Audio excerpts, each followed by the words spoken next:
팬데믹과 혁신의 여사, 이런 전 세계적으로 이런 팬데믹들이 발생했을 때 이번에 코비드 팬데믹뿐만 아니라 역사적으로 대단히 큰 기술적인 혁신들, 경제적인 혁신들이 진행되어 왔습니다. 지금 이번에 코비드 팬데믹도 아직 물론 이제 거의 이제 끝나간다라고 희망하고 있지만 우리가 삶을 살아가는 방식들을 바꿔왔습니다. 어떻게 우리가 사회적 관계를 맺는지, 그리고 어떻게 쇼핑하는지, 그리고 어떻게 우리가 노동하는지, 특히 재택근무의 확산이라든지 이러한 원격 근무의 확산이라는 것들도 하나의 우리가 강압적으로 경험하는 새로운 어떠한 근무 환경의 노동 환경의 변화라고 볼 수가 있는데요. 문제는 이 변화들이 일시적 변화일까 아니면은 계속해서 큰 변화를 만들어낼 것인가라고 저희가 질문을 던져볼 수 있습니다. 첫 번째 이제 팬데믹의 역사에서 인류에게 큰 변화를 줬던 건 여러분들 잘 아시는 유럽에서의 흑사병입니다. 14세기 흑사병 때 많은 사람들이 거의 이 유럽이 소각되었다고 할 정도로 많은 사람이 죽었는데요. 약 유럽 인구의 3분의 1이 죽었습니다. 즉 3명 중에 1명이 죽은 겁니다. 그러니까 사실 지금에 있어서의 팬데믹의 규모보다 더욱더 컸던 거고요. 문제는 이 대규모 파괴가 이노베이션을, 혁신을 불러일으킬 수 있는 기회가, 근거가 됐다는 거죠. 왜냐하면 3명 중에 1명이 죽었다는 건 그만큼 일할 사람도 줄어들었다는 거죠. 농노도 줄었고 수도승들도 줄었고 많은 사람들이 줄었기 때문에 가능했던 겁니다. 이것들이 새로운 테크놀로지의 어떤 혁신으로 이어졌는데 대표적인 것이 프린팅 테크놀로지입니다. 사자생이라는 직업이 있었습니다. 당시에 있어서 프린팅이 그러니까 산업화되지 못했을 경우에 수도승들이 주로 이 사자생이라는 카피스트라는 역할을 했었는데 어떤 책을 내가 필사해서 후대에 넘길 것인지 또는 당대에 소비하게 할 것인지를 결정할 수 있었죠. 이들이 단테의 신곡을 갖다가 베낄 것인지 성경을 할 것인지 어떤 작품을 할 것인지 이런 부분들을 이들이 다 결정을 했던 거죠. 그만큼 그들이 사회적 권력을 가지고 있었고 하나의 게이트키퍼였으니까 그만큼 경제적 권력을 누릴 수 있었습니다. 근데 문제는 이 사자생들이 대단히 많이 죽었습니다. 3분의 1보다 더 많이 죽었죠. 수도원에 머물러 있었기 때문에 집단 생활을 했기 때문에 흑사병이 많이 죽어갔습니다. 이들이 만약에 살아 있었다라면 구텐베르크의 프린팅이 산업화되는 건 대단히 어려웠을 수도 있습니다. 왜냐하면 구텐베르크가 만들었던 프린팅은 물론 금속활자는 고려시대에 제일 먼저 만들었지만 이것을 분업 구조에 의해서 산업적으로 대량으로 책을 찍어냈던 것은 구텐베르크에 의해서 가능했다고 보는데요. 이들이 바로 사자생들의 일자리를 없앤 겁니다. 사자생들의 일자리를 없앴는데 문제는 사자생들이 저항할 수 있는 능력 자체를 흑사병에 의해서 상실하게 된 거죠. 이것들이 새로운 혁신을 가능하게 했습니다. 코비드 19도 마찬가지입니다. 케빈 루즈라는 뉴욕타임즈 대단히 IT 전문 기자죠. 케빈 루즈가 작년에 뭐라 썼냐면 AI가 로봇이 인간의 일자리를 뺏어갈 것이라는 거대 담론이 많지만 실제로 그런 건 많이 진행되지 않습니다만 어떤 것이냐면은 이 사람이 얘기했던 건 소스 오토메이션, 고만고만한 오토메이션이 자동화가 일자리를 더 많이 빼가서 가고 있다는 거예요. 특히 기업이 경영위기를 코비드 19 때 맞으면서 이러한 3명이 일할 것을 2명이 줄여주는 것, 2명이 일할 것을 1명으로 줄여주는 1년에 써봤자 $10,000밖에 하지 않는 이러한 솔루션들이 엄청나게 많이 팔렸고 여기에서 일자리 축소 현상이 훨씬 더 많이 발생했다는 거죠. 우리가 가랑비 옷 젖듯이 이런 소스 오토메이션의 위험성들을 이 기자는 경고하고 있습니다. 가장 대표적인 게 한국은 이미 많이 들어있죠. RPA죠. 이번 코비드 19 때 전 세계적으로 가장 많이 팔렸던 솔루션이 RPA라고 하는 겁니다. RPA라는 것은 그냥 이름 자체가 대단한 것 같지만 우리가 병원에 가서 중간에 어디로 가라 접수했으면 어디로 가고 다 컴퓨터로 자동화 처리되는 거죠. 이런 RPA 같은 게 한국 사회에서 상당히 지금 많이 도입됐는데 전 세계적으로 유럽이나 북미에 있어서 RPA 도입이 이렇게 빨랐던 적은 없다라고 그 케빈 루즈는 분석을 하고 있습니다. 대표적으로 한국도 병원이나 은행, 보험 이런 것들 대부분 은행에서 사고 처리하는 거, 보험회사에서 사고 처리하는 것들 중간 단계들은 다 RPA 컴퓨터에서 자동화되고 있죠. 이런 부분들이 인간의 일자리를 더욱더 위협하고 있다고 얘기를 하고 있습니다. 그래서 소스 오토메이션이 이루어지고 있는 거고요. 두 번째 팬데믹에 있어서 가장 큰 혁신을 불렀던 것은 사회적으로 충격을 줬던 것은 스페니시 플루, 스페인 독감입니다. 스페인 독감은 정확하게 1차 세계대전이 끝난 유럽에서 바로 연이어서 진행이 되었던 한 3년간에 의해서 진행이 됐던 거죠. 스페니시 플루에서 여러분 죽었던 사람이 5억 명의 그 사람들이 감염이 됐습니다. 근데 여러분 당시 세계 인구가 16억 명이 16억 명이 전 세계 인구인데 스페니시 플루는 스페인에만 있고 유럽에 있었던 게 아니라 전 세계적으로 감염이 됐어요. 미국에도 감염이 됐었고요. 즉 세계 인구의 19억 명에서 16억 명에서 5억 명이 감염된 거의 3분의 1. 이것도 마찬가지로 흑사병처럼 3명 중에 1명이 걸려버리는 대단히 큰 사건이었다고 볼 수 있습니다. 그래서 몇 명이 죽었냐면 1억 명이 죽었습니다. 1억 명. 5명이 걸리면 그중에 1명은 죽는 겁니다. 지금의 코비드 팬데믹은 스페니시 플루에 비해서는 아무것도 아니라고 저는 보고 있습니다. 그만큼 강력했었고 전 세계 사람들을 공포에 몰아넣었던 거죠. 당연하겠죠, 여러분. 페니실린도 없었습니다, 당시에. 항생제가 개발된 건 1920년대죠. 그렇기 때문에 그 의료 체계에도 없었던 당시에 스페니시 플루는 이미 당시에 락다운이라는 건 처음으로 이루어집니다. 미국의 헐리우드가 락다운되고 미국의 뉴욕에 있는 영국 공연들이 대부분 문을 닫게 되죠. 이러한 또는 사람들이 집단적으로 모이는 것도 다 금지됩니다. 이런 락다운이 처음으로 발생했던 건 스페니시 플루라고 볼 수가 있고, 여기에서 당시에도 이미 마스크를 쓸 것인가 말 것인가 하는 데몬스트레이션이 있었고 집회들이 있었습니다. 이런 흐름들이 당시에도 있었다는 거고요. 그래서 또 하나 이제 봤던 것은 이제 스페니시 플루가 하필이면 1차 세계대전, 즉 많은 유럽 사람들이 죽었던 1차 세계대전 이후에 발생하게 되면서 노동력들의 마찬가지로 고갈이 이루어집니다. 일할 사람들이 없어지게 되죠. 당연히 많은 변화를 이뤄냅니다. 특히 이 젠더 이슈에서 많은 변화가 이루어지는데요. 그러니까 1차 세계대전 때도 그랬었는데 1차 세계대전, 2차 세계대전도 마찬가지죠. 특히 남성들이 이런 남녀의 표현을 써서 죄송합니다. 남성들이 주로 군대 가서 싸우다 보니까 탱크를 만드는 사람, 대포를 만드는 사람, 포탄을 만들고 비행기를 만드는 건 다 여성들이 합니다.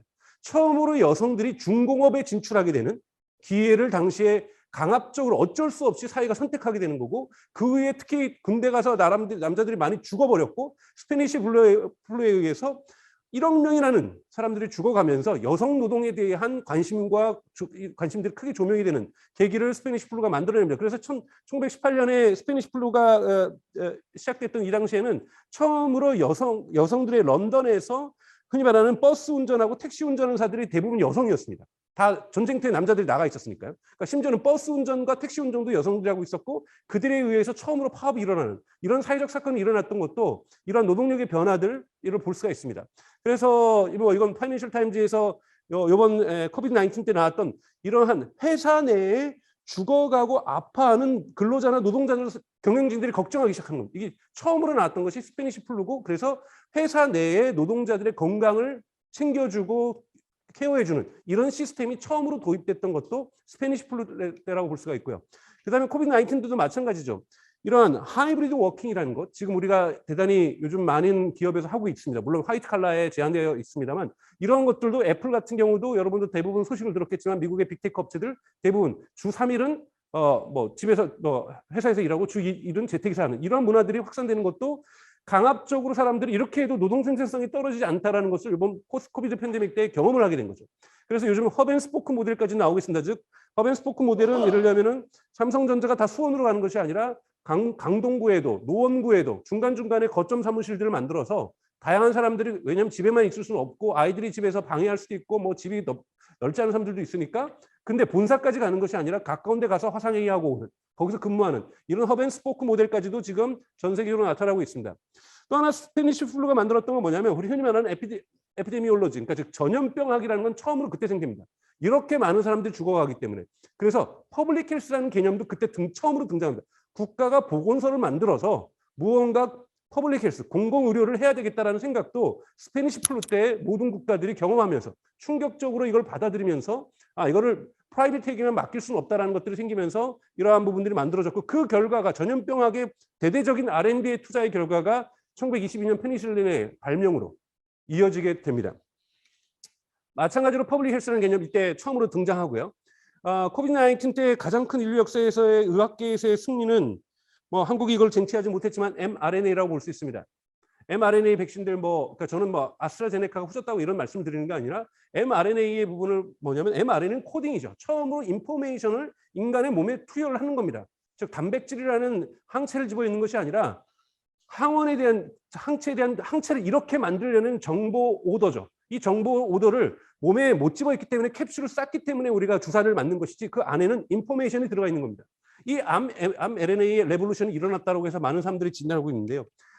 재미있는 건 이거 2018년의 글입니다. 즉 코비드 19이 발생하기 전에 이 mRNA에서 뭐라고 얘기를 하냐면, 이 전문가들이 mRNA가 인류에게 의약품으로 만들 때는 못 걸려도 10년은 걸린다고 이 글을 쓰고 있습니다.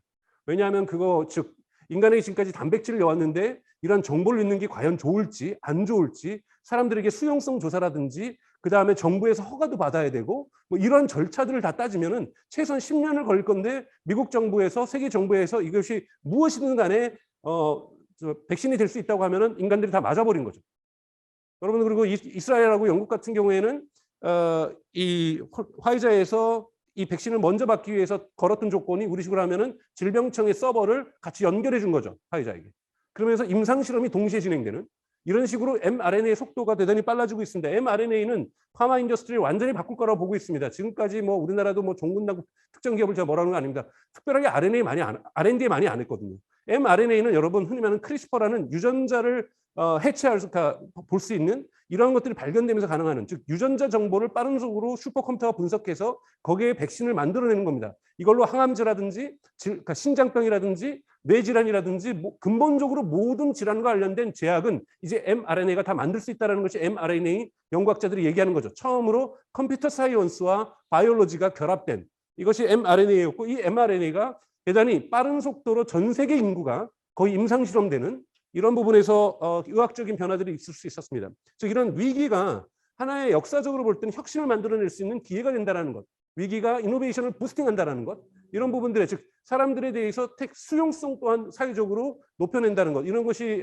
이러한 위기들이 만들어내는, 즉 새로운 아이디어가 출현하고 확산될 수 있는 기회를 만드는 것이 위기였다고 볼 수 있습니다. 그래서 사실은 이 기술이 없었던 것이 아니라 수용성들을 높여내면서 억셀러레이팅, 가속화시킬 수 있었던, 그래서 새로운 기술에 대한 수용성들이 이번 기회에도 많이 이루어졌습니다. 이런 것을 뭐 전문 용어는 테크 셀레브레이션이라고 합니다. 그러니까 셀레브레이션에서 빗자를 빼서 테크 셀러레이션 이런 단어를 쓰기도 하는데요. 이런 테크 셀러레이션은 제가 오늘 다 사례를 말씀드리지 못하지만 코비드 19 기간에 전 세계적으로 정말 빠른 속도로 확산됐습니다. 예를 들면 매스미디어에서는 틱톡이 이렇게 확산됐던 것 코비드 19의 결과라고 볼 수도 있죠.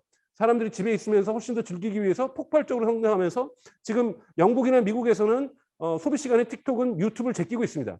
전 세계적으로 특이한 건 한국의 유튜브는 정말 압도적으로 많이 봅니다. 한국은 틱톡이 쫓아갈 수 없는데요. 전 세계적으로 이렇게까지 많이 보는 나라가 유튜브 내에서 한국이 체류 시간이 가장 높습니다. 그런 부분은 뭐 여러 가지 것을 다 유튜브에서 소화하기 때문인 건데요.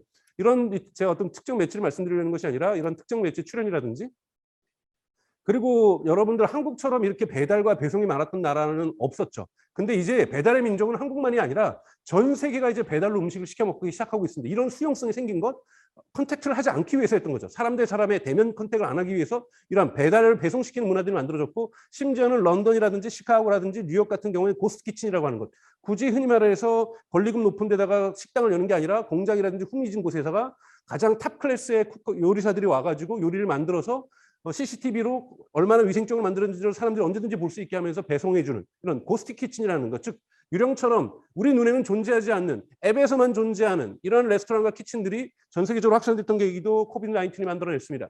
또는 뭐 한국에서도 요즘 주춤하고 있지만 퀵커머스라는 것, 즉 우리가 이커머스를 할 때는 항상 한 달에 일주일 뭐 5만 원어치 10만 원어치 해서야 배송이 무료가 되는, 요즘은 뭐 쿠팡의 와우클럽 같은 경우는 그렇지 않습니다만 이렇게 무언가 장 보는 문화가 비슷했다면 퀵커머스는 갑자기 계란이 한 개가 없을 때, 갑자기 콜라 한 병이 먹고 싶을 때 이렇게 배달을 해준 거죠. 그래서 자전거나 오토바이로 배달하는 이 망은 맥스 15분 만에 배송을 해주는, 그래서 공영주차장 같은 데를 컨테이너가 장기 임대해서 그 지역에다가 이렇게 배송해주는 이러한 패턴의 퀵커머스가 전 세계로 나타났던 것도 이번 코비드 19 때 나타났던 거고요. 또 하나는 이커머스와 관련해서 한국은 이커머스가 워낙 발전했기 때문에 여러분들 이커머스가 얼마나 전 세계를 바꿔놓은지 모르실 겁니다. 대표적으로 이탈리아를 볼 수 있습니다. 이탈리아 같은 경우에는 코비드 전보다 코비드 기간 동안 16.2가 증가합니다. 어마어마한 겁니다. 즉 리테일 전체 시장에서 이커머스가 차지하는 것을 이커머스 페네트레이션, 이커머스 침투율이라고 하는데요. 이커머스 침투율이 한국은 25에서 28 정도가 되고 있습니다. 가장 앞서 있는 건 중국이죠. 50%를 넘어서고 있으니까요. 근데 이탈리아는 8%였습니다. 그러니까 이커머스를 하지 않았던 거죠. 근데 코비드 기간 동안 30%까지 올라갑니다. 그러니까 이커머스를 하지 않는 이탈리아가 이커머스 국가로 전환이 돼버린 거고, 영국 같은 경우는 17%였습니다. 32% 한국을 앞서가기 시작했습니다. 영국은 이제 이커머스는 한국을 앞서가고 있는 시장이 되는 거죠. 아르헨티나, 브라질, 그리스, 전통적으로 이커머스를 하지 않았던 나라들이 갑자기 이커머스의 천국으로 변해버리는 이러한 부분들이 전 세계적으로 크게 나타났던 거고, 이렇게 되면서 이커머스의 창업들이 이어졌던 이런 흐름이라고 볼 수가 있습니다. 이러한 서징들이 일어나는 거죠. 급격하게 증가하는, 영국의 경우도 마찬가지라는 거고, 영국의 이런 부분에서는 이미 이커머스를 사람들이 물건을 구매하는 비율이 한국을 앞서고 있다는 정도라는 거죠. 한국은 워낙 이커머스를 많이 해서 조금 더 많이 올라갔다라면 다른 곳에서는 이거는 천지가 개벽하는 일 정도의 사건으로 받아들여지고 있습니다. 이렇게 이런 그레이트 트랜스포메이션이라는 경제 대전환들이 하나의 주체의 변화들이 코비드 19 기간 동안 있었고 이것이 지금 조정기를 겪으면서 다시 하락하고 있는 부분이 있겠지만 과연 사람들이 이커머스를 했던 습관들을 바꿀 것인가? 다시 이제는 이탈리아 사람들은 오프라인에서만 물건을 살 것인가? 이 부분들이 이제 지켜봐야 될 부분이지만 어느 정도는 줄겠지만 이커머스의 습관들이 사람들에게 생기기 시작하고 있다는 것. 그래서 이커머스의 부분들이 커질 수 있다는 것은 저는 부정하기 어려울 거라고 보고 있습니다. 몇 가지 전환점들이 있습니다. 그래서 제가 오늘은 이커머스 시장은 이렇게 앞부분만 살짝 말씀을 드렸고요. 오늘 전환점은 특히 에너지 시장하고 자동차 시장에서의 변화를 좀 말씀을 드리고자 합니다.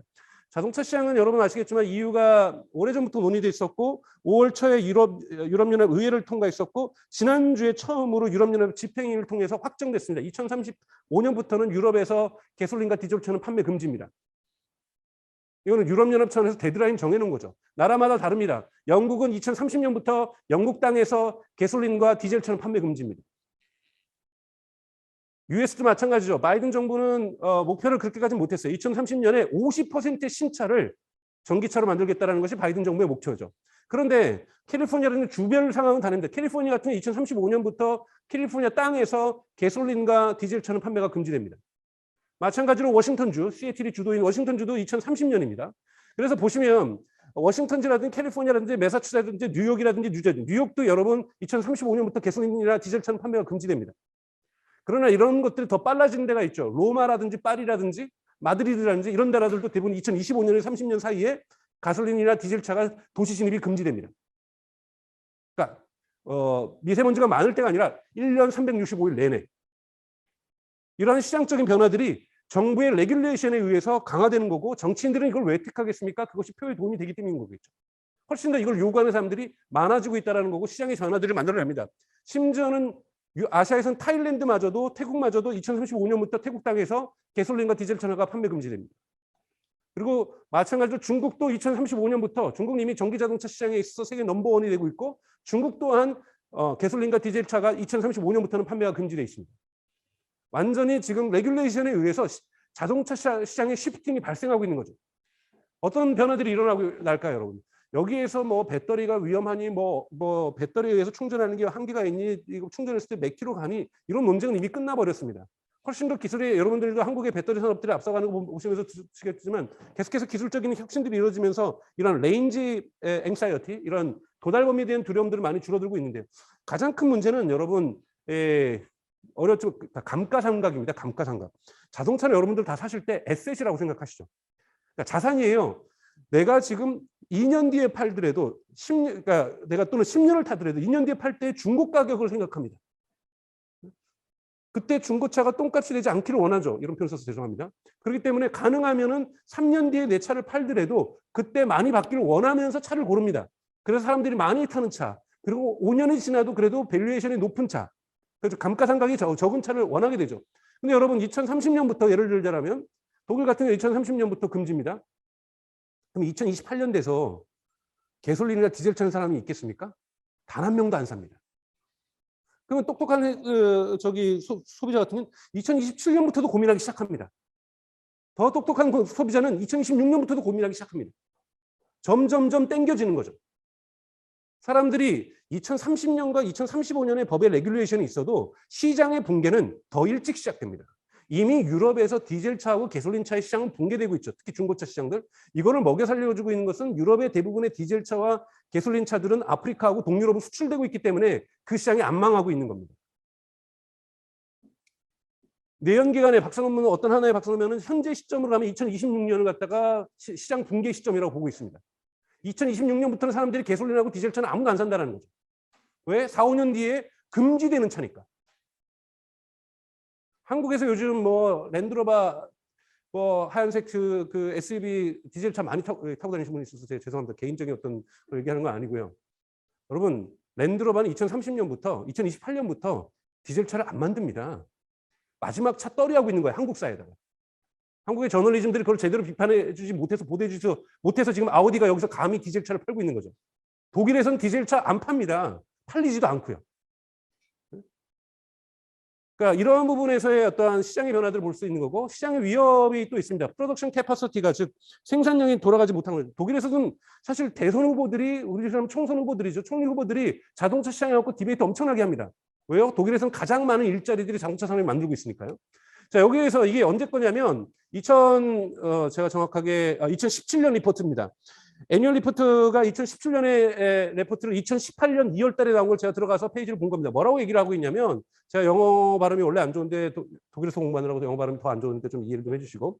그러니까 프로덕션 캐파시티가 너네 생산 공정이 충분히 돌아가지 않을 것을 준비해라. 이거는 1차 벤더들하고 2차 벤더들에게 보낸 경고장이에요. 즉 너네가 한 달에 1000개의 물건을 우리에게 납품했다면 우리는 앞으로 800개만 받을 거야. 그 이유는 700개로 줄어들 거야. 그러니 너네가 풀로 생산 공장이 돌아가지 않도록 아주 위험하지 않도록 준비해. 이게 되게 위험한 말입니다. 1차 벤더들, 2차 벤더들은 마진율이 낮기 때문에 한 달에 1000개 팔다가 900개 팔면 망하는 회사들이 있을 수 있습니다. 어떤 회사는 마진율이 좋기 때문에 한 달에 1000개 팔다가 700개 팔아도 견딜 수 있지만 어떤 회사는 50개만 줄어들어요.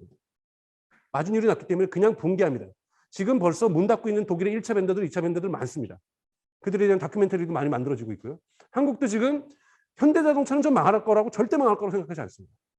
하지만 대구에 있고 창원에 있고 울산에 있는 1차 벤더들과 2차 벤더들은 위기에 처할 수밖에 없는 거죠. 현대차가 내연기관을 줄여들이고 전기차를 많이 생산하면 생산할수록 그들이 내연기관 시장이 갑자기 무너지는 것이 아니라 당장에 우리가 매달 10,000개씩 납품하던 것이 7,000개로만 줄어들어도 위협이 올 수 있습니다.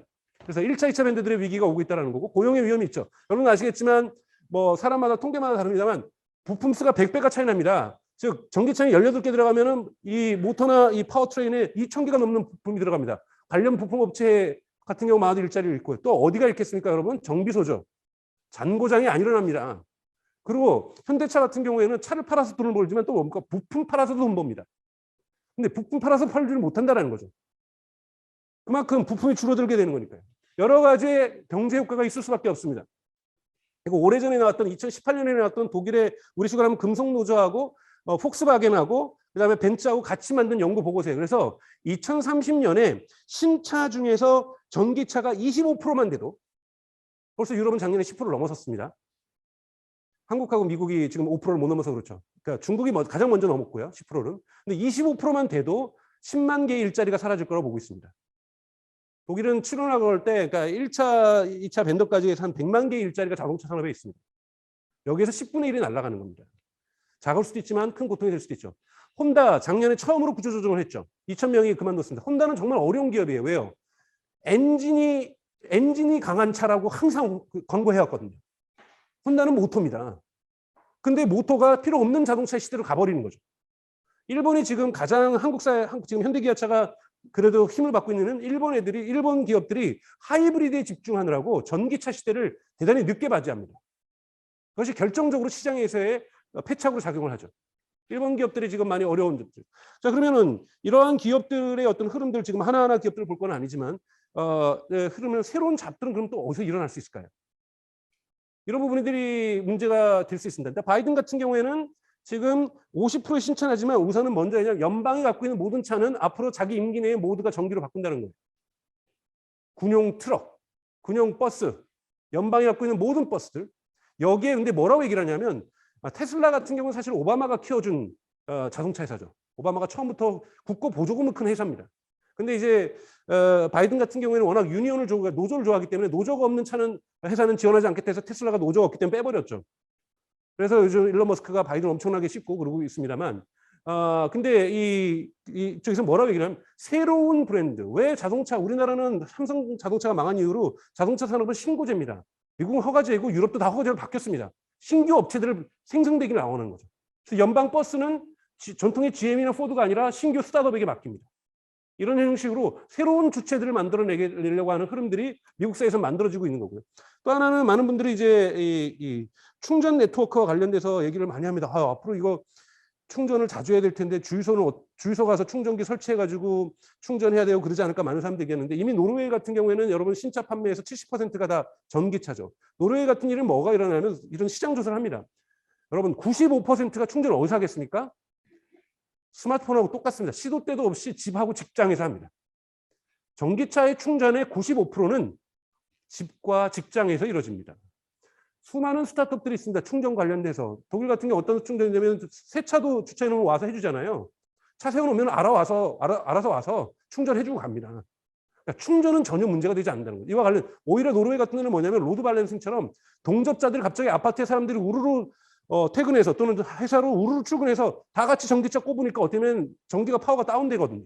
그래서 꽂아놓으면 이 사람이 여기에 몇 시간 머물 걸 측정을 입력하게 해서 자기가 분산시켜가지고 충전시켜줍니다.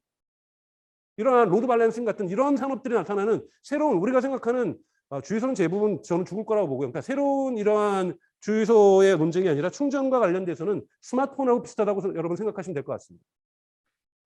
그래서 실제로 많은 기업들, 폭스바겐이나 벤츠라든지 뭐 스텔란티스라든지 GM 이런 데들이 카펙스라고 하는 실제로 실물 투자 같은 경우에 대단히 큰 돈을 하고 있다는 거고요.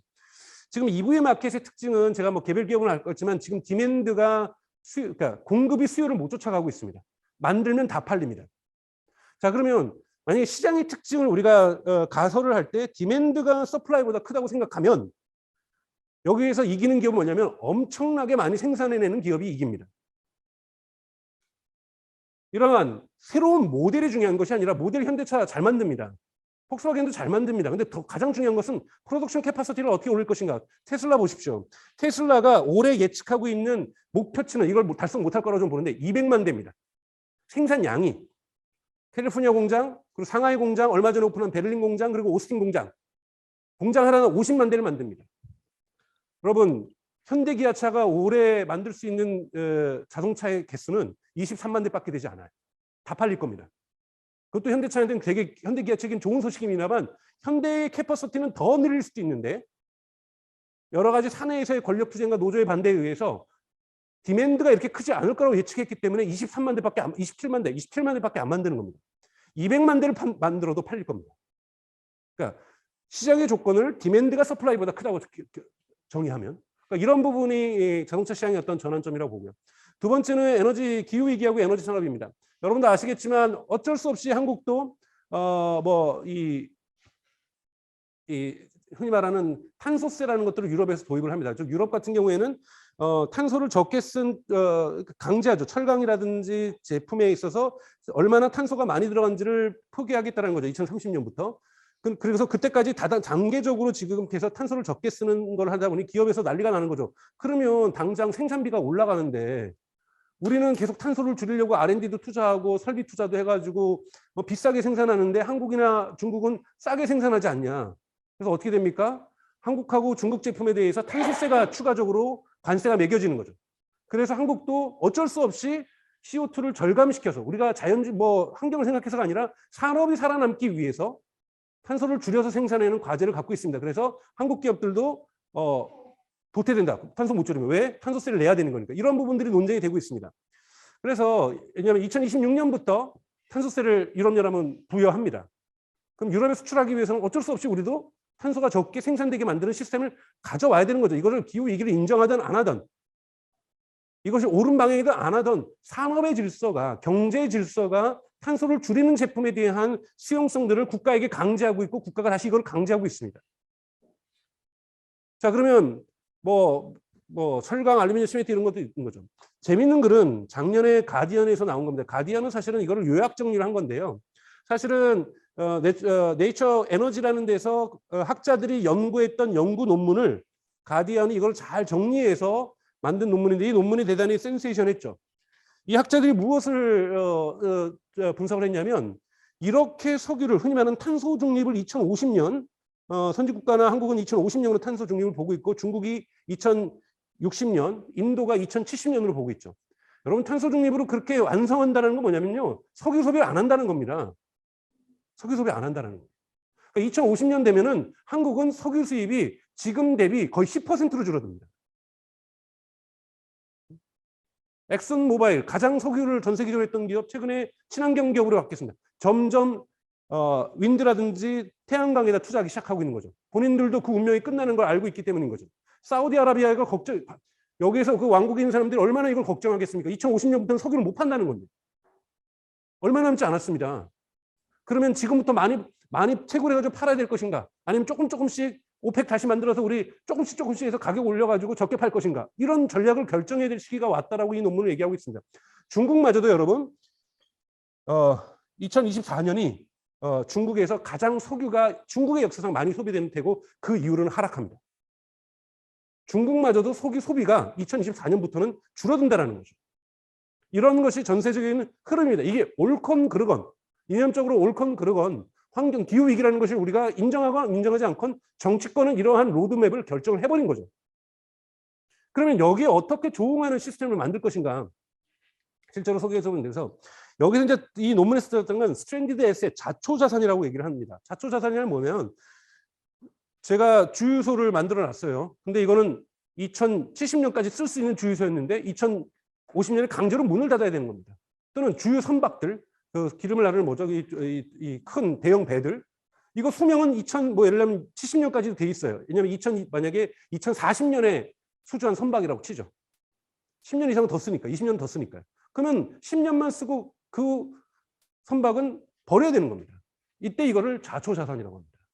자초자산을 갖다가 하면서 어떻게 돼? 유전, 석탄, 가스 생산, 이 모든 것이 자초자산이 되는 것이고 정유시설, 시추선, 유조선, 송유관 이런 것들도 자초자산이에요. 그러면서 나라마다 득과 실을 분석을 합니다. 이 빨갛게 표시된 데들이 손해보는 국가들이에요. 근데 사우스 코리아는 전체적으로 GDP에서 8.9%의 이익을 봅니다. 왜? 석유 살 돈으로 딴 걸 쓰니까. 자초자산은 존재하지만 석유 살 돈으로 다른 데 쓸 수 있기 때문에 특히 석유를 생산하지 못했던 나라일수록 이익이 큽니다. 가장 손해가 큰 나라가 어디겠습니까? 노르웨이입니다. 여러분. 노르웨이, 사우디 다 석유 수출국들이죠. 그러니까 이러한 석유 수출국들은 가장 큰 자초자산을 갖게 됩니다. 한국 같은 경우에는 GS 정유가 망해도 나머지 경제에서 득보면 되는 겁니다. 그러니까 경제 전체로 볼 때는. 한국은 이 논문에 따르면은 0.2 빌리언의 이익을 보게 되는 매년 큰 돈은 아닙니다. 그래서 GDP의 8.9%의 긍정적 영향이 있다고 분석을 하고 있는 거죠. 그만큼 석유나 가스 살 돈으로 천연가스 살 돈으로 다른 걸 쓸 수 있기 때문인 거죠. 그래서 계속해서 뭐 솔라 에너지에 여러분들 가격이 떨어지고 있고 뭐 이런 것들을 많이 보셔서 패널이라든지 윈드도 마찬가지입니다. 여기서 근데 제가 제일 말씀드리고 싶은 것은 이런 가격이 떨어지는 건 뭐냐면 지금까지 에너지는 리소스로 봤습니다. 천연자원. 우리가 인간이 어떻게 할 수 있는 게 아니라 지구에 묻혀 있는 그걸 갖고 있냐 안 갖고 있냐에 따라서 부국가 가난한 나라가 결정이 됐었던 과거에는. 그러니까 지금까지 에너지는 항상 리소스로 봤는데 최근에 나오기 시작하는 시각은 에너지를 as a technology. 에너지는 기술이라고 보는 시각들이 나타나고 있는 거죠. 여러분 기술은 어떤 특징을 갖고 있습니까? 이노베이션의 대상입니다. 기술은 이노베이션이 될수록 그 기술과 관련되는 것의 가격은 저렴해집니다. 여러분 과거에 486 컴퓨터가 얼마나 비쌌습니까? 지금의 스마트폰의 100분의 1도 안 되는 기능인데. 저도 기억나는 게 저희 형이 개발자였는데 대학교 때 아버지 쫄라가지고 400만 원짜리 486 컴퓨터, 뭐 얼마 되지도 않는 컴퓨터들이죠. 테크놀로지는 혁신을 그 본질로서 가지고 있고 혁신하면 가격은 저렴해집니다.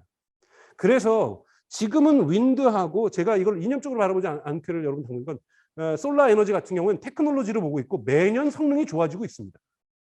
여러분 독일 같은 경우에는 제가 뭐 저는 개인적으로 탈핵 뭐 이런 거에 별로 동의하거나 찬성하거나 이렇게 생각이 없습니다. 그러나 독일에서는 제1의 산업이 기계 산업이었어요. 자동차 산업과 자동차에다가 부품되는 철강이 독일에서 가장 많은 일자리를 냈습니다. 근데 지금 독일에서 가장 일자리는 여러분 윈드하고 솔라입니다. 그러니까 특히 중국에다가 엄청나게 수출하죠. 여러분 그러니까 윈드도 마찬가지잖아요. 바람 개비를 갖다가 많이 꼽는 것도 중요하지만 한 번 꽂은 것에 터빈을 바꿔주면 한 번 해줄 때 돌 때 그 킬로와트가 달라지는 거죠. 생산되는 이것이 테크놀로지죠. 혁신하는 것이 테크놀로지 대장이라는 거고요. 이런 부분에서 에너지를 이제는 리소스가 아니라 as a 테크놀로지로 바라보는 시각들이 북미나 유럽에서 나타나기 시작하고 있고 한국도 빨리 받아들여야 되는 것은 에너지는 as a 테크놀로지로 바라봅니다. 테크놀로지에 대한 투자, R&D 투자. 석유에다가 R&D 투자하는 것은 제한적입니다. 화학제품에는 투자할 수 있죠. 석탄에다가 R&D 투자할 수 있습니까? 윈드나 솔라는 다릅니다. 테크놀로지라고 바라보고 투자해야 된다는 거고 테크놀로지는 이노베이션이고 이것은 궁극적으로 가격 하락으로 이어질 수 있습니다. 그래서 많이 적용되면 적용될수록 가격이 싸지는 것 이것이 테크놀로지가 가지고 있는 기본적인 속성이라고 한다면 하루빨리 이것을 테크놀로지로 보고 투자하는 것들이 저는 맞다라고 보고 있습니다. 그래서 저는 그런 세상을 꿈꿉니다. 그러니까 전기가 무료인 세상. 저 아름답다고 생각해요. 전기 쓰는 걸 아껴 쓰라고 얘기하는 것이 아니라 산업전기건 가정전기건 전기가 거의 돈이 들어가지 않는 것. 그러면 우리가 인류가 할 수 있는 것들은 더욱더 많아집니다. 더욱더 저는 그러니까 이런 부분에서 저는 옵티미즘이 있는데요. 테크놀로지가 진화해서 전기가 우리가 진짜 항상 쓸 수 있는 공기와 같은 가격으로 우리에게 존재할 수 있다면 훨씬 더 많은 사람들이 편하게 살 수 있고 훨씬 더 많은 것들이 좋아질 수 있을 거라고 봅니다. 그래서 새로운 기회가 무엇이 있을 것인가? 저는 이러한 변화를 어떻게 크리에이티브하게 맞을 것인가 또는 리액티브하게 맞을 것인가 수동적으로 맞을 것인가. 과거에 여러분 유럽 사회를 지배했던 것은 로마의 캐톨릭입니다. 5세기부터 16세기까지 유럽 사회를 지배했었죠. 유럽 사회를 지배했으니까 뭐 대단해 뭐 당연히는 뭐 기술도 발전되지 않았고 중세의 암흑시기였으니까 할 수 있어. 그렇지 않았어요. 로마 같은 경우에 이 곳곳에다 중세 대학교를 만들었는데 이 대학교가 우리식으로 하면은 CIA이자 FBI 같은 곳이에요. 가장 그 동네에서 그 지역에서의 최신 정보는 이 중세 시대 때 로마 캐톨릭이 장악하고 있는 대학교에 의해서 수집이 되고 수도원에 의해서 수집이 됩니다. 그래서 처음에 독일이나 오스트리아나 프랑스에서 국가가 만들어졌을 때 국가 운영 방식을 캐톨릭이 배워옵니다. 어떻게 정보를 수집하고 정리하고 통제하는가. 그래서 저는 당시에 이 캐톨릭은 대단히 그 변화들 대학교들은 크리에이티브하게 변화를 맞았다라는 겁니다. 그것을 능동적으로 대처할 수 있었고 그것이 전쟁이든 뭐든지 간에 저쪽에서 반대 세력이 나타나면 능동적으로 괴멸시키려고 노력했었고 근데 지금의 로마 캐톨릭은 항상 리액티브합니다. 젠더 문제가 발생하거나 동성애 문제가 발생하면 그때서야 대책을 고민하고 그러니까 무언가 사전에 무언가 세상에 대해서 자신들의 어떤 방향을 내놓는 것이 아니라 세상이 변화한 다음에 갈등이 드러난 다음에 이것에 어떻게 리액티브하게 할 것인가. 그래서 변화에 적응하고 순응하라고 한다면 크리에이티브는 변화를 분석하고 주도하는 것. 저는 한국에서의 산업 발전에서 경성전공과 기아산업의 발전을 대단히 중요하게 보고 있습니다. 경성전공과 기아산업은 처음에 이제 삼천리 자전거를 인수하면서 성장을 하게 되죠. 그리고 처음으로 우리나라의 경운기를 만들면서 성장하게 되고 그 이후에 산발이 그 일본에서 수입한 산발이 화물차를 만들고 부리사를 만들고 이런 식으로 성장해 왔습니다. 그러면 지금 사회에서 한국에서의 경성산업과 이 기아산업 같은 경우를 어떻게 탄생시킬 수 있을 것인가? 어떻게 크리에이티브하게 변화를 해석해야 이런 산업들이 한국에서 다시 나타날 수 있을 것인가?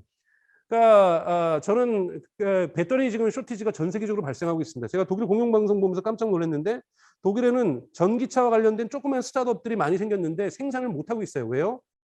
LG나 삼성이나 SK나 중국에 있는 업체들이 배터리를 안 팝니다. 큰 대기업들에게 팔기에도 부족하니까요. 배터리가 없어서 스타트업들은 만들어졌지만 여러 가지 것들이 만들어졌지만 돌아가지가 않는 거죠. 그만큼 지금 배터리 쇼티지는 심각한 문제이고 배터리가 넘치는 나라는 새로운 흔히 말하는 산업의 흐름들을 만들어낼 수 있습니다. 그래서 뭐 배터리 스타트업들 대단히 많습니다만 제대로 작동하지 않고 여러분 한국 사회가 놓치고 있었던 또 다른 팬데믹 기간의 기회는 전기 오토바이입니다. 한국의 이 팬데믹 기간 동안 배달 음식 해주면서 배달의 민족, 뭐 쿠팡이츠 엄청나게 오토바이가 늘어났죠. 전기 오토바이 보셨습니까? 저기 산에 가서나 볼 수 있죠. 뭐 이렇게 관공서에서 조금 쓰고 있죠. 여러분 중국하고 베트남, 필리핀, 대만 전기 오토바이 기업들이 수없이 생겨났고 최근에 대만에 있는 전기 오토바이 기업은 미국 이 어려운 때에도 미국 뉴욕에 상장했습니다. 폭발적으로 늘어났고 대만도 빈그룹이라는 것들이 이 자동차를 만들면서 이 전기차가 지금 배터리 공장과 함께 올해 유럽과 미국을 공략하기 시작하고 있습니다. 빈에서 만드는 자동차가 현대보다 많이 팔릴 거라고 예측하고 있어요. 대대적으로 이 늦게 시작한 사람들을 캐치업하면서 이 전기 오토바이로부터 시작해서 야마하고 헬리 데이비슨 이제야 만들기 시작하는 거죠. 어쩔 수 없으니까. 우리나라 대림 오토바이가 지금 전기 오토바이 만듭니까? 안 만듭니다. 개솔린 더 팔아먹고 싶어가지고. 이런 시대들이 지금 이미 전 세계적으로 움직이고 있다는 거고 전기 오토바이는 중국과 베트남과 대만이 다 먹고 있습니다. 그러니까 이러한 것들을 해야 되고 여러분 전기보트하고 전기 어선에 대한 투자들도 많이 일어나고 있습니다. 이미 뭐 미국이나 노르웨이 기업들 같은 경우에는 크루즈라든지 이런 선박들도 전기로 만들기 시작하고 있고요.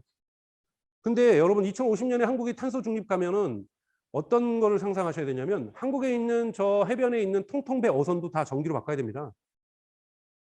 모든 어선 다 전기로 바꿔야 됩니다. 그 약속을 지키려면. 근데 그거를 여러분 2045년 가서 만드시겠어요? 아니면 지금부터 만들어서 팔아먹고 그걸 수출하겠습니까?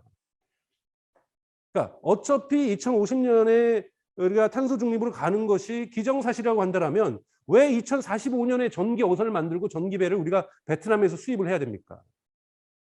지금부터 전기 오토바이건 전기 어선이건 전기 자동차건 다양한 부분에서 이러한 사업의 기업들이 오고 있다는 거고요. 이런 부분에서 전 세계적으로 지금 요동치고 있습니다. 그러니까 문재인 정부의 가장 저는 똥볼 중에 하나는 수소차였어요. 수소차는 하면 안 되는 거였죠.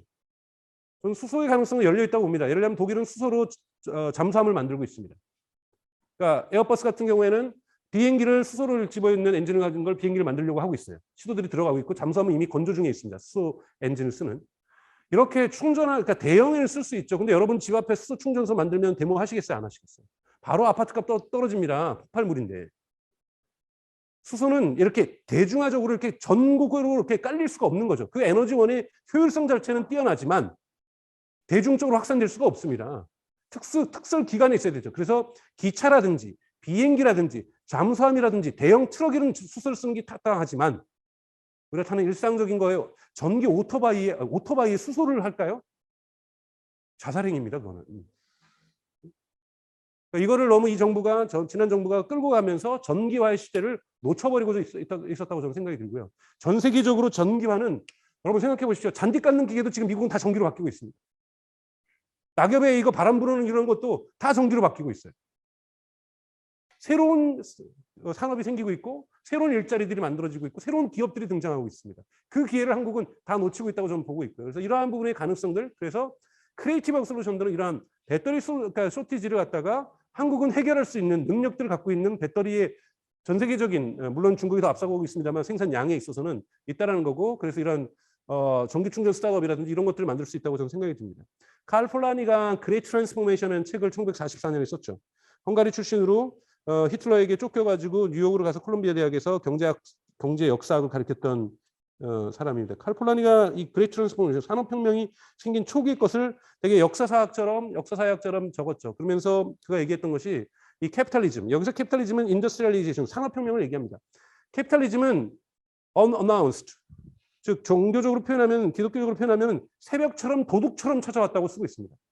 아무도 예측하지 못했던, 우리가 지금 역사적으로 돌아보니까 그때 산업혁명은 그렇게 크게 일어났지 했지만 당대의 사람들은 이 변화가, 이 조금씩 에디슨과 테슬라도 에디슨하고 경쟁했던 전기학자의 이름이죠. 직류전기. 그들이 만드는 이 전기가 세상을 이렇게까지 바꿀 거라고 아무도 생각하지 못했습니다. 새벽처럼 unannounced 찾아왔고 어떠한 당대인 누구도 이 머신 인더스트리가 이렇게까지 발전할 거라고도 포캐스팅하지 못했다라고 적고 있습니다. 사후에 보니까 사람들이 저것은 혁명이었어. 포드가 만들었던 컨베이어 벨트는 혁명이었지. 당대인 누구도 컨베이어 벨트가 T 모델을 만들면서 자동차 산업을 그렇게 바꿀 것을 예측하지 못했습니다. 그래서 이러한 기술 혁명은 it came as a complete surprise. 완전한 놀라움으로 다가왔다라고 적고 있습니다. 그래서 저도 제대로 예측할 수 없습니다. 저희도 되게 잘 되고 있었습니다. 물론 지금 세계 경제 주춤하고 있습니다만 잘 되고 있어도 항상 경계된 것은 세계가 이 팬데믹 기간 동안 우리만 겪었던 것이 아니라 테크놀로지 이노베이션을 대단히 가속화시켰다는 거고, 우리도 모르는 많은 주체들이, 산업의 주체들이 전 세계적으로 곳곳에서 생겨났다는 거고, 새로운 질서 변화가 대단히 많은 곳에서 이루어졌다는 말씀을 좀 드리면서 제가 좀 말속도를 너무 빨리 해서 죄송한데요. 제 강의는 여기서 하고 질의응답을 좀 받도록 하겠습니다.